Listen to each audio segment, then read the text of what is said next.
हम सभी जानते हैं कि चाइना ने दुनिया में एक चमत्कार कर दिखाया है, लेकिन क्या आप यकीन कर सकते हैं कि जो देश आज अमेरिका के बाद सबसे बड़ी ताकत बन चुका है, जिसकी जीडीपी 18 ट्रिलियन डॉलर को पार कर चुकी है, उसी चाइना में सिर्फ 45 साल पहले हर दूसरा इंसान गरीबी की जंजीरों में जकड़ा हुआ था। 1970 के दशक का चीन, जहां बच्चे किताबों के बजाय भूख के आंकड़े गिनते थे, जहां खेतों में किसान नहीं कुपोषित परछाइयां काम करती थी और जहां लोग सपने नहीं देखते थे, क्योंकि भूखा आदमी कभी सपने नहीं देखता। आज जिस शंघाई की चमकती स्काईलाइन को देखकर दुनिया दंग रह जाती है, कभी उसी जमीन पर भुखमरी से करोड़ों लोग दम तोड़ चुके थे। और जब बाकी दुनिया में औद्योगिक क्रांति की आवाजें गूंज रही थी, तब चीन कुदाल लेकर धान के खेतों में गुम था। तो सवाल उठता है, आखिर क्या हुआ 1978 से 2018 के बीच? क्या जादू हुआ जिसने इस भूख से बिलबिलाते देश को एक ऐसी ताकत में बदल दिया जिससे आज पूरी दुनिया डरती भी है और इससे सीखती भी है? इस कहानी की शुरुआत होती है 1970 के अंतिम वर्षों में, जब चीन की सत्ता माओ जेडोंग के हाथ में थी। माओ एक ऐसा नाम जो कभी क्रांति का नायक था, लेकिन जिसकी नीतियां देश की बर्बादी का कारण बन रही थी। माओ की एक नीति ग्रेट लीप फॉरवर्ड, जिसका वादा था विकास का, मगर हकीकत में यह छलांग थी मौत की खाई में। माओ की अन्य एक नीति कल्चरल रिवॉल्यूशन, जिसका मकसद था विचारों की सफाई, मगर इसकी परिणति हुई खून, भूख और बर्बादी में। माओ के शासन में 5 से 8 करोड़ लोगों की मौत हुई। इतिहास के सबसे बड़े नरसंहारों में से ये एक आता है। ये आंकड़े नहीं हैं, ये चीखें हैं, खामोश माताएं हैं, अधूरे बचपन हैं। 1978 तक चीन के हालात ऐसे हो गए थे। देश में ना उद्योग था, ना तकनीक थी, ना शिक्षा और ना ही कोई उम्मीद। सिर्फ भूख थी, सिर्फ डर था और केवल अंधेरा। और तभी अंधेरे में एक दरार आई। डेंग शाओपिंग नामक नेता ने देश की सत्ता संभाली और चीन की दिशा को बदलने का फैसला किया। वो फैसला जिसने तय किया, अब चीन बंद दरवाजों में नहीं, खुली दुनिया में सांस लेगा। और यहीं से शुरू होती है वो कहानी जो न सिर्फ चीन के उत्थान की है, बल्कि हर उस देश के लिए उम्मीद की रोशनी है जो आज भी गरीबी, बेरोजगारी और संघर्ष से जूझ रहा है। तो सवाल सिर्फ इतना नहीं कि चीन कैसे बदला, सवाल ये है, क्या भारत भी वो कर सकता है जो चीन ने कर दिया? क्या हम भी उस रास्ते पर चल सकते हैं जहां नेतृत्व दूरदृष्टि से भरा हो, नीति जनहित से जुड़ी हो और जनता को मौका मिले उड़ने का, बढ़ने का और जीने का? चीन की ये कहानी सिर्फ चीन की नहीं है, ये कहानी है इंसानी जज्बे की, ये कहानी है भूख से लड़कर उम्मीद को जिंदा रखने की, और ये कहानी है उस सपने की जो कभी खेतों से शुरू होकर आसमान तक जा पहुंचा। तो सवाल उठता है कि चीन कैसे गरीब, पिछड़ा और भूख से बिलबिलाता देश सिर्फ 40 सालों में एक आर्थिक महाशक्ति कैसे बन गया? एक ऐसा देश जहां 1978 तक हर दूसरा इंसान गरीबी की रेखा के नीचे था, वही देश 2018 तक एप्पल, टेस्ला और सैमसंग जैसी ग्लोबल कंपनियों का मैन्युफैक्चरिंग हब बन चुका था। इस सवाल का जवाब छुपा है एक नाम में, डेंग शाओपिंग। एक ऐसा नेता जिसने सोवियत ब्लॉक से हटकर पूंजीवाद की ताकत को पहचाना और उसी को कम्युनिज्म के रंग में रंगकर चीन को नई दिशा दी। 1976 में माओ की मौत के बाद डेंग शाओपिंग ने सत्ता की बागडोर संभाली, लेकिन उन्होंने बंद कमरों में बैठकर योजनाएं नहीं बनाई। उन्होंने दुनिया की यात्रा की, सिंगापुर, जापान, फ्रांस, अमेरिका, हर देश का अध्ययन किया, हर मॉडल को समझा, और फिर वो आया ऐतिहासिक मोड़ जिसे आज हम कहते हैं ओपन डोर पॉलिसी। इस नीति के तहत डेंग ने कहा, अब चाइना दुनिया के लिए खुला है, आइए फैक्ट्री लगाइए, मुनाफा कमाइए और हमारे लोगों को रोजगार दीजिए। लेकिन सिर्फ दरवाजा खोलने से कोई अंदर नहीं आता। डेंग को पता था कि विदेशी कंपनियों को लुभाना है, सिर्फ झंडा दिखाकर नहीं, सिस्टम बनाकर। और यहीं से जन्म हुआ स्पेशल इकोनॉमिक जोन यानी सेज का एक नया प्रयोग, जहां चीन ने कंपनियों से कहा, हम तुमसे टैक्स नहीं लेंगे, तुम मशीन लाओ, फैक्ट्री लगाओ, जमीन हम देंगे, श्रमिक हम देंगे और नियम हम तुम्हारे लिए आसान कर देंगे। यानी एक तरह से चीन ने कंपनियों को अपनी जमीन पर वीआईपी ट्रीटमेंट देना शुरू कर दिया।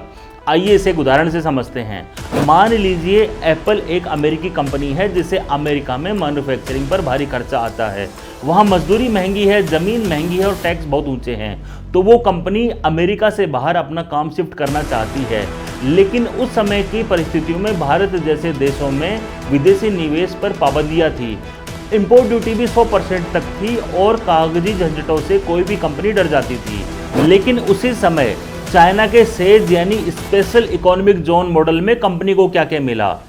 मशीन इंपोर्ट पर शून्य ड्यूटी, यानी मशीन इंपोर्ट करने पर कोई ड्यूटी नहीं। जमीन मिलेगी 99 साल की लीज पर, और वो भी नाम मात्र की कीमत पर। आसान परमिट और फैक्ट्री निर्माण में सरकारी सहायता। टैक्स हॉलिडे, यानी कई वर्षों तक टैक्स से पूरी तरह छूट। कच्चे माल के लिए फास्ट ट्रैक क्लियरेंस, यानी कि बाहर से यदि आपको कच्चा माल मंगाना है तो उसके लिए तुरंत क्लियरेंस मिलेगा। और कंपनी से बस एक ही शर्त, कम से कम $10 मिलियन का निवेश करो, हम बाकी सब संभाल लेंगे। और हुआ भी यही।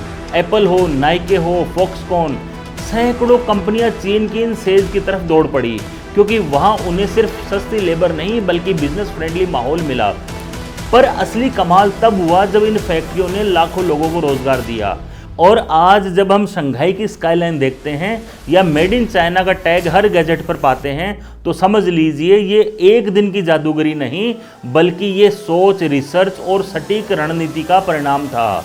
आप सोच रहे होंगे, जब विदेशी कंपनियों से कोई टैक्स ही नहीं लिया गया तो फिर चीन से गरीबी कैसे मिट गई। सोचिए, विदेशी फैक्ट्रियां आई, चीन के अलग अलग कोनों में लगी, और देखते ही देखते 50 लाख गरीब हाथों को काम मिल गया। हर हाथ में मशीन थी, पर आंखों में सपना था एक बेहतर कल का। मान लीजिए हर मजदूर को हर महीने मजदूरी के 10,000 रुपये मिलते थे, तो हर महीने 5,000 करोड़ रुपए की सीधी बौछार चाइना की आम जनता पर हुई। ये पैसा किसी राजा के खजाने में नहीं, सीधा मजदूर के घर पहुंचा।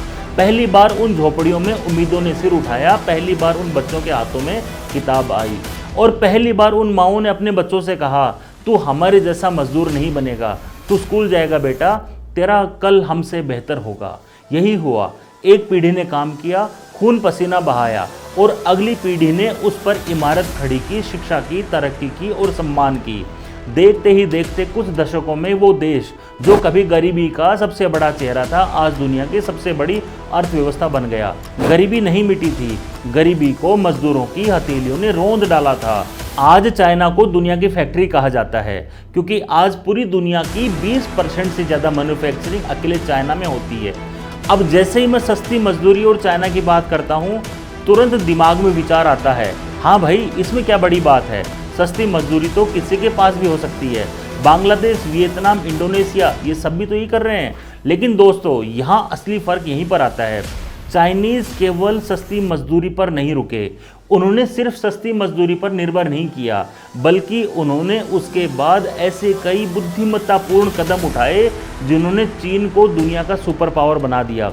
सस्ती मजदूरी के दम पर दुनिया की फैक्ट्री बनने के अलावा चाइना सरकार की सोच सिर्फ वर्तमान तक सीमित नहीं थी, बल्कि उनका विजन कई दशक आगे था, बेहद फ्यूचरिस्टिक। और यही कारण है कि आज चीन वैश्विक प्रभुत्व यानी ग्लोबल डोमिनेंस की दौड़ में सबसे आगे निकल गया है। अब सोचने वाली बात यह है कि चाइना ने ऐसा कौन सा क्षेत्र चुना जहां भविष्य की संभावनाएं थी। इसका जवाब है सोलर और ईवी। साल था 1990। सोलर टेक्नोलॉजी की दुनिया में एक नाम सबसे ऊपर था, और वो था अमेरिका। पूरी दुनिया में जितनी भी सोलर सेल बनती थी, उनमें से 40% केवल अमेरिका में तैयार होती थी। मतलब हर 100 में से 40 सोलर सेल अमेरिका की फैक्ट्रियों से निकलते थे। लेकिन फिर कुछ ऐसा हुआ जिसने पूरी दुनिया को हिलाकर रख दिया। कुछ ही सालों में अमेरिका की हिस्सेदारी 40% से घटकर 10% से भी नीचे गिर गई, और अब बाजी किसी और के हाथ थी, चाइना और ताइवान के। साल 2010 तक आते आते इन्हीं दो देशों ने मिलकर पूरी दुनिया की आधी से ज़्यादा सोलर मार्केट पर कब्जा कर लिया था। लेकिन सवाल ये है कि ऐसा हुआ कैसे? क्या अमेरिका की टेक्नोलॉजी कमज़ोर थी? नहीं। क्या चाइना के पास कोई मैजिक था? नहीं। फिर चाइना ने किया क्या? आइए समझते हैं। अब हमें ये समझना पड़ेगा कि सोलर पैनल बनता कैसे है। सबसे पहले पॉलीसिलिकॉन को पिघलाकर उसके इंगोट्स बनाए जाते हैं। फिर इन इंगोट्स को काटा जाता है पतले पतले वेफर्स के रूप में। फिर इन वेफर्स को प्रोसेस करके उसके सोलर सेल बनाए जाते हैं, और उसके बाद इन सेल्स को जोड़कर बनते हैं फिनिश्ड सोलर पैनल। अब जरा रुकिए और सोचिए, 2021 तक दुनिया में जितना भी पॉलीसिलिकॉन बन रहा था, उसमें से 80% सिर्फ चीन में बनता था, और तो और 98% वेफर्स और इंगट्स भी केवल चाइना में ही बन रहे थे। यानी सोलर इंडस्ट्री की रीढ़ चाइना के हाथ में थी।